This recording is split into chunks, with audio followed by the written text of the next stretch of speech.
नमस्कार दोस्तों। और अपने चल रही थी क्या राजस्थान की कला संस्कृति।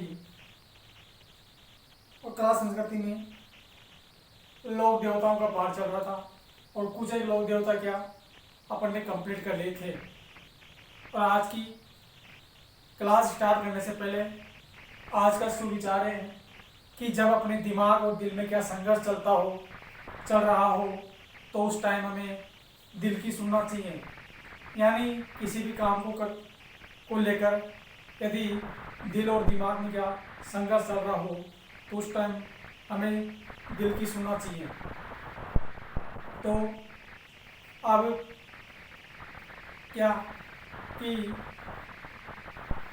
पढ़ाई से संबंधित यदि कोई बात को लेकर संघर्ष चलता है तो उस टाइम अपना दिल जो कहता है, जो सुनता है, उसको मानकर अपन को कार्य कर लेना चाहिए। तो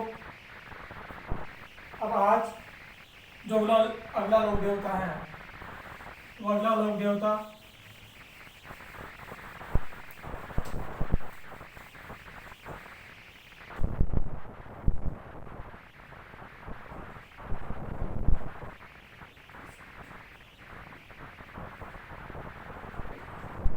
केसरिया कंवर जी।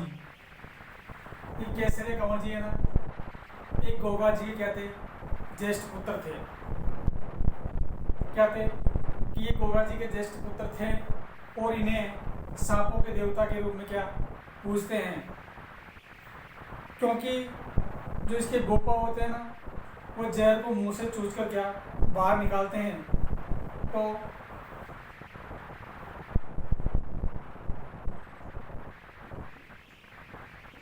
ये क्या गोगा जी के ज्येष्ठ पुत्र थे और ये केसरिया कंवर जी है ना, इन्हें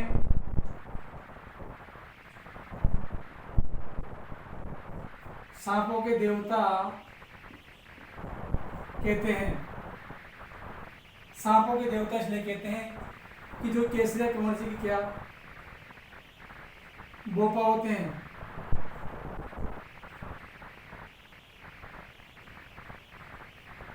मुंह से, यानी किसी भी व्यक्ति को सांप काट दिया और सांप काटने के बाद जब केसरिया कंवर जी के स्थान पर लेके आते हैं तो इसके गोपा उस व्यक्ति के सांप काटा तो उस स्थान पर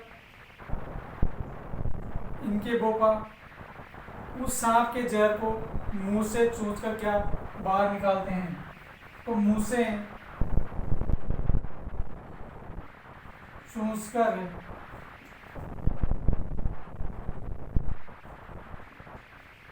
जहर बाहर निकालते हैं।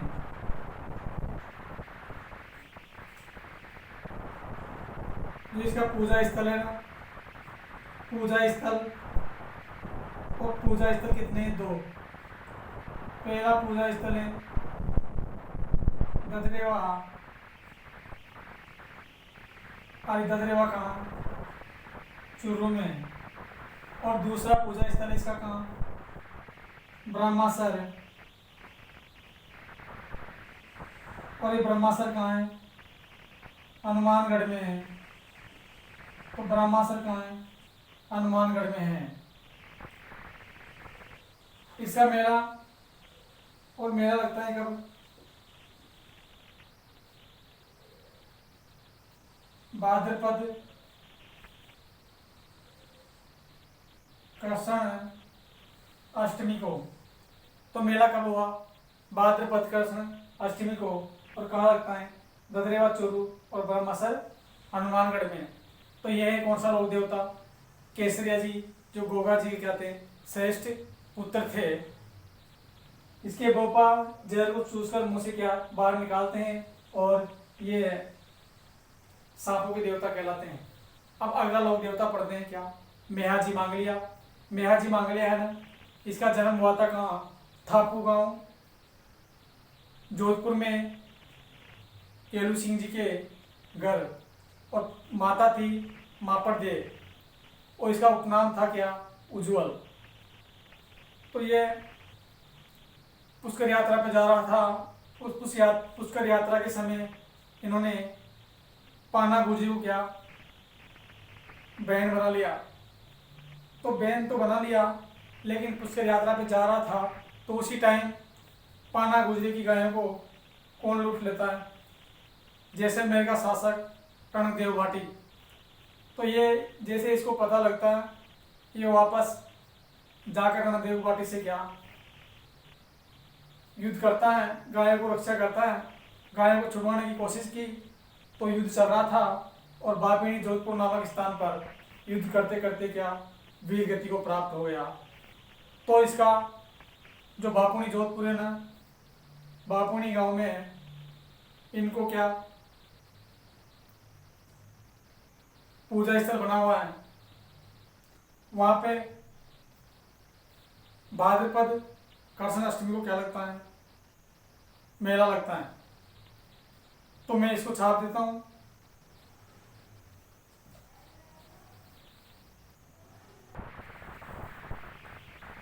तो ये मेहाजी मांगलिया, इसका जन्म हुआ था कहाँ? थापू गांव। और थापू गांव कहाँ है? जोधपुर में। और जन्म कब हुआ था? 14वीं सदी ईस्वी में, यानी विक्रम संवत 1332 ईस्वी को जन्म हुआ किसका? मेहाजी मांगलिया का। कहाँ पे हुआ? थापू गांव। और थापू गांव कहाँ है? जोधपुर में है। पिता का नाम? और पिता था कौन? केलू जी। और माता? माता कौन थी? मापर दे। और मापर दे से जन्म हुआ किसका? मेहाजी मांगलिया का। ये मेहाजी मांगलिया ना, इसकी जाति और जाति थी क्या? राजपूत। और गोत्र, और इसका गोत्र था क्या? सांकला। लेकिन अपने राजस्थान के इतिहास का जनक कर्नल टोड इसका गोत्र मानता है क्या? पंवार। तो टोड के अनुसार, और टोड के अनुसार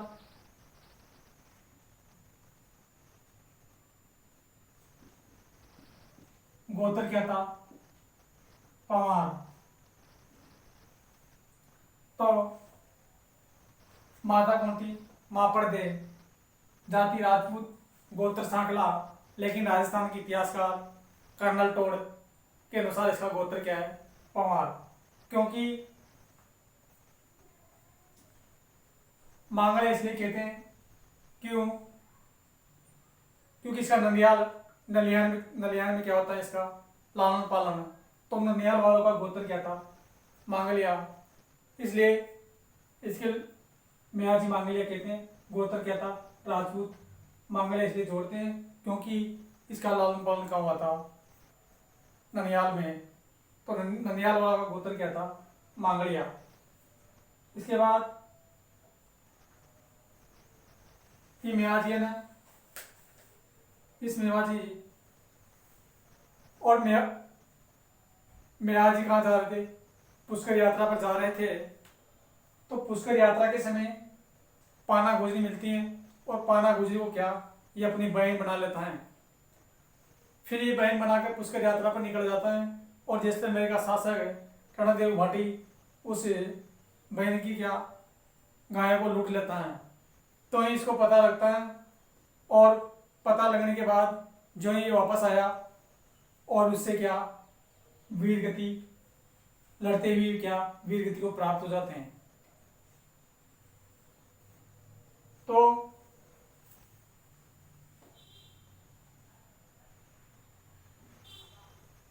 पुष्कर यात्रा के समय क्या पाना गुजरी को क्या बना लेता है? बहन। तो बहन बनाने के बाद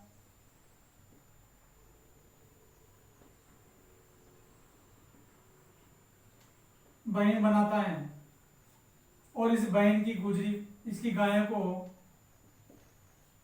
कौन लूट लेता है? जैसलमेर का शासक रणकदेव भाटी तो रणकदेव बाटी गाय लूट लेता है किसकी, पाना गुजरी की।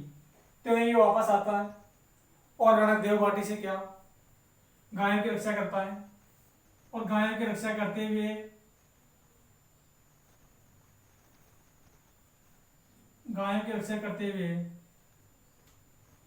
भापिनी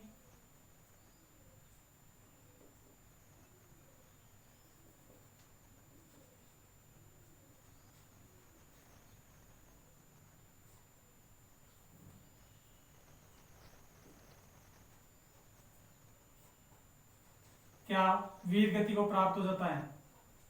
तो भापिनी जोधपुर नामक स्थान पर ये वीर गति को प्राप्त हो जाता है।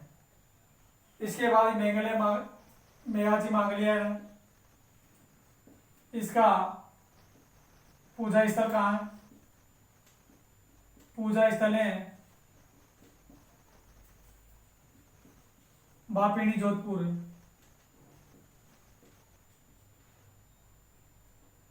और इसकी सवारी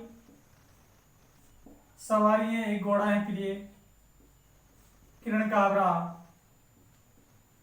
तो किरण काबरा घोड़ा सवारी है किसका, मेघाजी मांगलिया का। इसका मेला लगता है कब, भाद्रपद कृष्ण अष्टमी को। इसे मेरा अष्टमी कहते हैं। तो मेरा अष्टमी कहते हैं किसे, भाद्रपद कृष्ण अष्टमी को। तो जब पुष्कर यात्रा पर जा रहा था कौन, मेघाजी मांगलिया, और धर्म बहन बनाता है किसे, पाना गुजरी को। इसकी गायें जैसलमेर का शासक रणदेव भाटी का लूट लेता है और मेघाजी मांगलिया पुष्कर यात्रा से वापस आता है और रणदेव भाटी से गायों की रक्षा हेतु लड़ते हुए वीर गति को प्राप्त हो जाता है कहाँ, भापिनी जोधपुर नामक स्थान पर। और वहीं स्थान पर इसका क्या बना हुआ है, पूजा स्थल बना हुआ है। और जहाँ पर मेला लगता है कब, भाद्रपद कृष्ण अष्टमी को। इसे क्या कहते हैं, मेघा अष्टमी कहते हैं। इसकी सवारी क्या, किरण काबरा नामक घोड़ा है। तो इसका उपनाम की बात करें, उपनाम है उज्जवल क्षत्रिय। क्या था, उज्जवल क्षत्रिय उपनाम है किसका, मेघाजी मांगलिया का। तो ये हो गया का मेघाजी मांगलिया जन्म कब हुआ, 14वीं सदी में, यानी विक्रम संवत कब, 1332 ईस्वी को। इसके अलावा ये मांगलिया है, मेघाजी मांगलिया, तो इसके पुजारी होते हैं ना, पुजारी होते हैं मांगलिया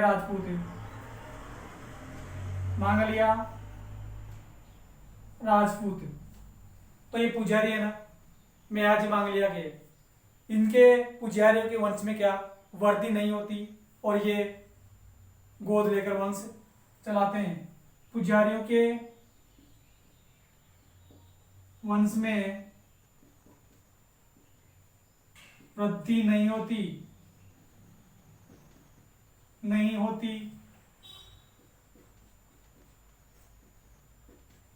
गोद लेकर वंश चलाते हैं। तो यह मांगलिया राजपूत, जो पुजारी होते हैं इनके वंश में वर्दी नहीं होती, ये गोद लेकर क्या वंश चलाते हैं। इसके बाद अगला लोक देवता, और अगला लोक देवता है कौन सा, लास्ट जो अपना पंचवीर है वो पंचवीर है कौन सा, हड़भुजी।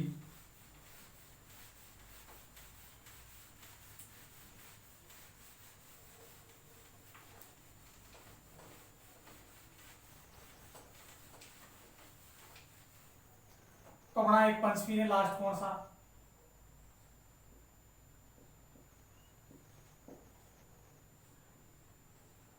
हड़भुजी। ये हड़भुजी है ना, ये रामदेव का क्या था, मौसेरा भाई था। और इसने रामदेव जी के बाद यानी 8 दिन बाद क्या रहती, जीवित समाधि रहती। और इसने भी रामदेव जी का गुरु कौन था? बालीनाथ। और इसका भी गुरु कौन था? बालीनाथ। और बालीनाथ से क्या इसने शिक्षा प्राप्त की थी। और ये जोधपुर के शासक राव चूड़ा क्या थे? समकालीन थे। जब जोधपुर पर राणा कुंभा ने आक्रमण किया था तो उसे पुनः जोधा को कि तेरी विजय होगी आशीर्वाद दिया था किसने? हड़पू जी ने। तो ये था अपना क्या? हड़पू जी। तो हड़पू जी को अपन पढ़ते हैं। तो ये हड़पू जी है ना, इस हड़पू जी को राव जोधा ने क्योंकि जब कुंभा ने आक्रमण किया तो उसने आशीर्वाद दिया कि तेरी विजय होगी इसकी, राव जोधा की। तो इससे प्रसन्न होकर राव जोधा ने हड़पू जी को क्या एक गाड़ी और बेंगटी गांव दोनों ही उपहार स्वरूप प्रदान किया था। इस जो हड़पू जी का मंदिर है ना, इस मंदिर में गाड़ी की पूजा होती है। और ये हड़पू जी का मंदिर कहाँ है? बेंगटी गांव तलोदी जोधपुर में है। इस हड़पू जी व रामदेव जी क्या थे?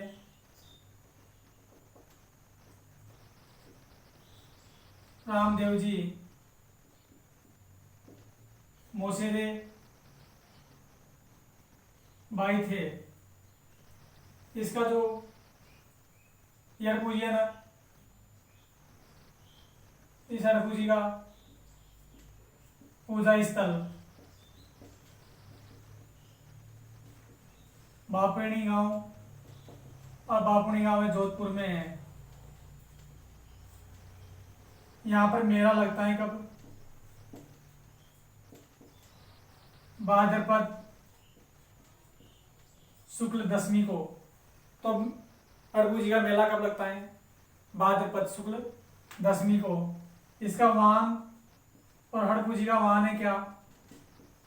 सियार। इसके अलावा ये हड़पू जी है ना, इस हड़पू जी ने रामदेव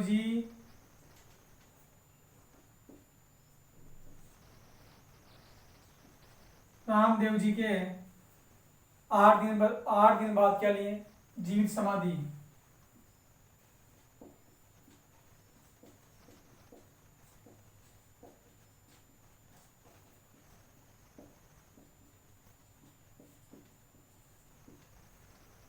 ये हड़पू जी ने हड़पू जी राव चूड़ा के क्या थे? समकालीन। और इस हड़पू जी का गुरु कौन था? बालीनाथ जी। इस बालीनाथ जी की गुफा कहाँ है? मंसूरिया की पहाड़ी जोधपुर में है। तो ये रामदेव जी के 8 दिन बाद क्या ली? जीवित समाधि। और राव चूड़ा के समकालीन था। और गुरु कौन है? बालीनाथ। मंदिर में गाड़ी की पूजा होती है। और मंदिर कहाँ है? बागेणी गांव जोधपुर में है, जहाँ पर मेला भाद्रपद शुक्ल दशमी को लगता है। इसका वाहन क्या है? सियार। तो यह पूजा हो गया। इसके बाद ये भी कह सकते हैं कि जो ये पूजा स्थल है, तो पूजा स्थल को मंदिर भी कह सकते हैं ना। तो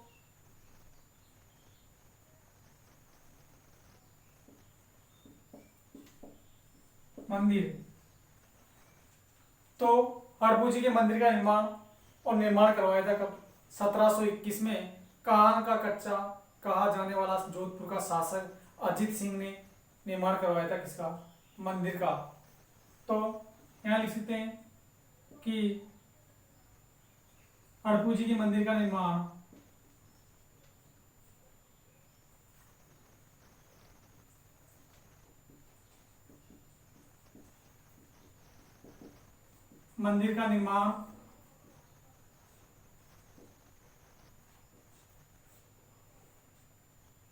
निर्माण करवाया था महाराजा अजीत सिंह ने 1721 में। इस अजीत सिंह को कहते हैं क्या? कान का कच्चा। और ये कहा था किसने? ओझा ने। किसने कहा था? ओझा ने कहा था कान का कच्चा, क्योंकि ये सुनता था और बातों को इधर से निकाल देता था। इसलिए से हीरानंद ओझा ने कहा था कि ये तो कान का कच्चा है। और इसके उपनाम की बात करें तो इसके उपनाम है, यहां लिख देता हूं,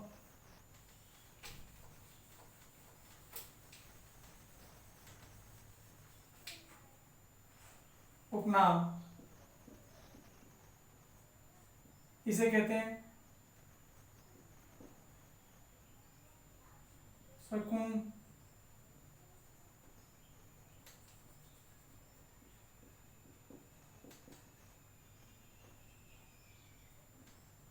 सन्यासी राजा, सन्यासी देवता। और इसे कहते हैं शकुन शास्त्र के ज्ञाता। और हड़बुजी को कहते हैं क्या? गायों का सेवक देवता। और इसके अलावा इसे कहते हैं अपंग या पंगु गायों का सेवक देवता। तो ये हो गए उपनाम किसके? हड़बुजी के। क्या? सन्यासी राजा या सन्यासी देवता, शकुन शास्त्र के ज्ञाता, गायों का सेवक देवता, या अपंग अपंग या पंगु गायों का जो सेवक देवता है कौन सा है? हड़बुजी। तो हड़बुजी ने, राव जोधा ने क्या बेंगटे गांव और एक गाड़ी उपवास स्वरूप दी थी, क्योंकि इसने राव जोधा को क्या कि जोधपुर पुनः प्राप्त करने का क्या आशीर्वाद दिया था। इसलिए इसने एक गाड़ी और बेंगटे गांव उपहार स्वरूप दिया था। हड़बुजी के मंदिर में गाड़ी की पूजा होती है। और रामदेव जी दोनों मौसेरे भाई थे। रामदेव जी के 8 दिन बाद इसने क्या लेती? जीवित समाधि लेती। इसका गुरु कौन था? बालेनाथ जी था। उसे शिक्षा प्राप्त की और शिक्षा प्राप्त करने के बाद इसने जो भी कार्य किया, समाज सेवा की, ये इसके बाद ही की थी। और इसका वाहन सियार था। और मंदिर जिसका निर्माण भापिणी गांव जोधपुर में 1721 में अजय सिंह ने करवाया था, जोधपुर का शासक था। तो ये हो जाता है कौन सा? अपना हड़बुजी। तो अगला लोक देवता नेक्स्ट क्लास में। जब तक के लिए जय हिंद, जय भारत। आप इसको अच्छे से पढ़ें और नोट्स बनाएं। जितना पढ़ सके उतना पढ़ सकते हो, क्योंकि ये बहुत फ्री का मैटर है। और आपको क्लास देखने के बाद ही क्लास अच्छी लगे तो फिर सब्सक्राइब करें चैनल को, वरना अच्छी नहीं लगे तो कोई बात नहीं है। तो ये है हड़बुजी। अगला लोक देवता अगली क्लास में।